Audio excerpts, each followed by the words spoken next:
حماك ربي غايتي رضاك والقلب في يقين يحيا على هداك ذو الجلال في علاك. گزشتہ خطبے میں ہم نے اتباع رسول اور رسول اللہ صلی اللہ علیہ وسلم کے احکامات کو من و عن ماننے کے حوالے سے چند گزارشات کو آپ کے سامنے رکھا تھا.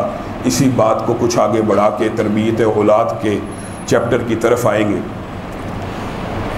بعض اوقات تربیت اولاد میں کچھ ایسی حدیث اور ایسی باتیں آتی ہیں کہ جس کے حوالے سے لوگ کہتے ہیں ہمیں یہ بات سمجھ نہیں آتی، ہماری عقل میں یہ بات نہیں آتی. اسلامی احکامات، ان کے پیچھے کوئی حکمت، کوئی عقل اور منطق ہماری سمجھ میں آئے تو بہت اچھی بات ہے. حکمت کا معلوم ہونا، کسی حکم کی علت کا پتہ چل جانا، یہ بڑی اچھی بات ہے.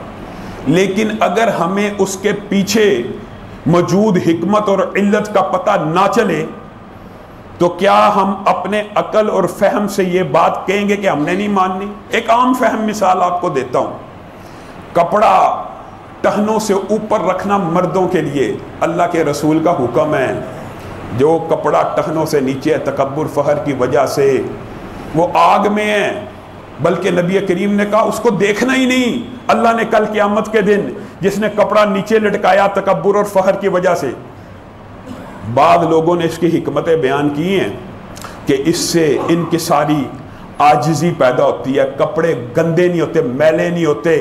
انسان مرد مجاہد تیز چاقو چبن بڑی تیز رفتاری سے اگر دشمن حملہ کر لے تو چل پھر سکتا ہے، موومنٹ کر سکتا ہے. یہ حکمتیں ہیں. لیکن بالفرض اس میں ایک بھی حکمت نہ ہو تو کیا ہم یہ حکم ماننا ترک کر دیں؟ ہمیں اگر اس کی حکمت معلوم نہیں ہو رہی شلوار ٹہنوں سے اوپر کیوں رکھنی ہے تو ہم اس کو ترک کر دیں گے؟ نہیں. نبی کریم صلی اللہ علیہ وسلم نے جب کہا کہ مغرب کے وقت بچوں کو گھروں کے اندر لے جاؤ، بعض عقلی اور منطقی اور فلسفی یہ بات کرتے ہیں دیکھیں جی اب اس حکم میں کیا علت ہے.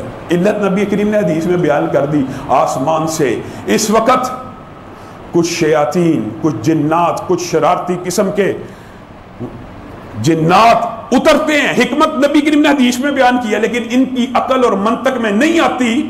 یہ اس بات کو نہیں مانتے. میرے بھائیو، اللہ کی قسم رسول اللہ صلی اللہ علیہ وسلم کا کوئی فرمان اس کی حکمت معلوم ہو جائے بڑی اچھی بات ہے.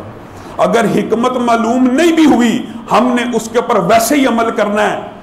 عقل اور منطق کا حدیث رسول کے سامنے چلانا یہ اتنا نقصان دہ امر ہے، یہ اتنا خسارے کا سودا ہے کہ سیدنا ابو رافع رضی اللہ تعالیٰ عنہ، مسند احمد کی حدیث ہے، کہتے ہیں میں نے نبی کریم صلی اللہ علیہ وسلم کی دعوت کی. لوگوں سن لو، اللہ کی قسم ایک حدیث ساری زندگی کے لیے عقل منطق کے سارے فلسفوں کو بوس کرتی ہے، بلکہ انسان کے عقیدے اور منہج کو درست کر دیتی ہے. کتنی عظیم حدیث ہے، باب کرامات اور معجزے کا ہے.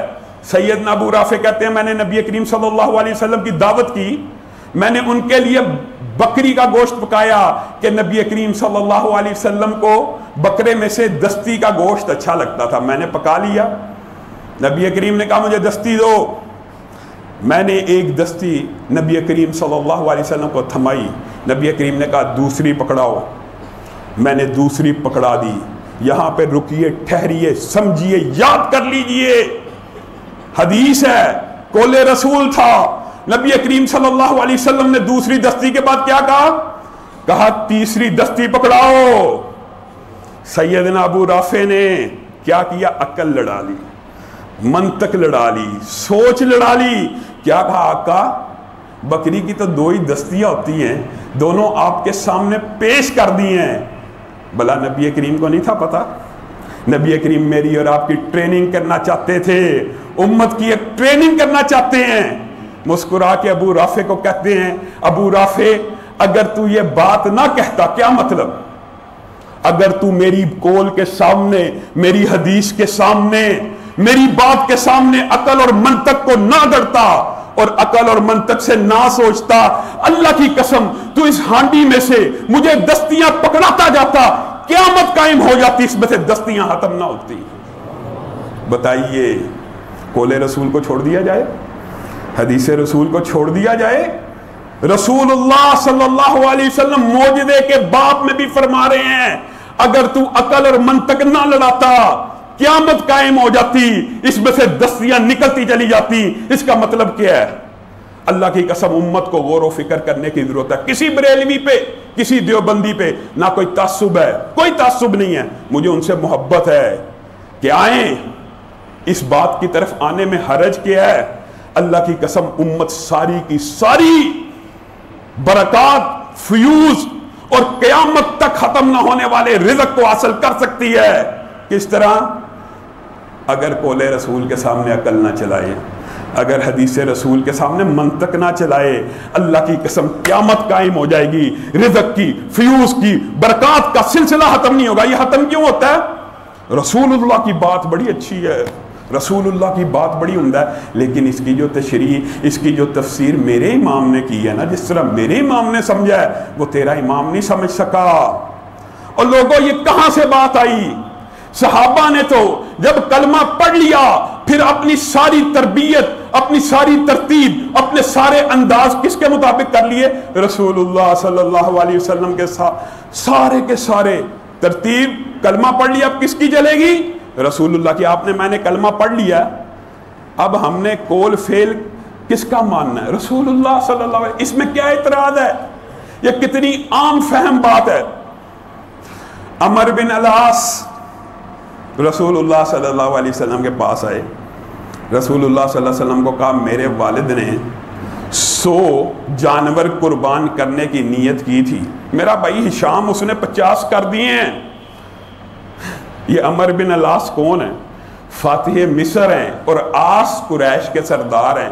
ایک مرتبہ بات آئی ہے تو ان کی کچھ معلومات آپ کو دے دوں۔ ابو جہل کو پتہ کیا کہتے ہیں؟ عاص۔ ابو جہل، تو ہر وقت رسول اللہ صلی اللہ علیہ وسلم کے پیچھے پڑا رہتا ہے، تجھے کیا ٹینشن ہے؟ تجھے کیا غم ہے؟ تجھے کیا فکر ہے؟ تیری اولاد ہے، تیرا بیٹا اکرمہ، میرا بیٹا عمر، میرا تو پوتا بھی ہے عبداللہ، یہ رسول اللہ صلی اللہ علیہ وسلم کی تو اولاد ہی کوئی نہیں، بیٹا ہی کوئی نہیں۔ ہمارا مشن اور نظریہ تو جاری رہنا ہے، ان کے بعد یہ چلے گئے تو ان کے مشن اور نظریے کو کس نے اٹھانا ہے؟ اللہ اکبر۔ یہ آس کی سوچ ہے اور اللہ رب العزت کی تدبیر کچھ اور ہے کہ اسی آس کے بیٹوں سے کتنے بڑے کام لے لیں۔ عمر بن العاص سے مصر کو فتح کرایا، اور عبداللہ ابن عمر ابن عاص پتہ کون ہے؟ لوگوں کو ان کی قدر و منزلت کا، اہمیت کا اندازہ نہیں ہے۔ یہ وہ ہیں جن کے پاس صحابہ میں سے سب سے زیادہ حدیثیں ریٹن فارم میں موجود ہیں۔ ہاں ابو ہریرہ کی روایات زیادہ ہیں، لیکن وہ انہوں نے بعد لکھی تھی، بعد زبانی یاد کی، اور رسول اللہ کے دنیا سے چلے جانے کے بعد ساری لکھ دی۔ رسول اللہ کی زندگی میں عمر بن عاص سے بڑا محدث کوئی نہیں ہے۔ انہوں نے ساری کی ساری رسول اللہ کی حدیثیں لکھی، انہی کے بارے میں بات آئی، ہمارے موضوع سے متعلق ہے۔ ان کے پاس لوگ آئے، کہا محمد صلی اللہ علیہ وسلم رسول اللہ بشر، رسول اللہ صلی اللہ علیہ وسلم بشر ہیں،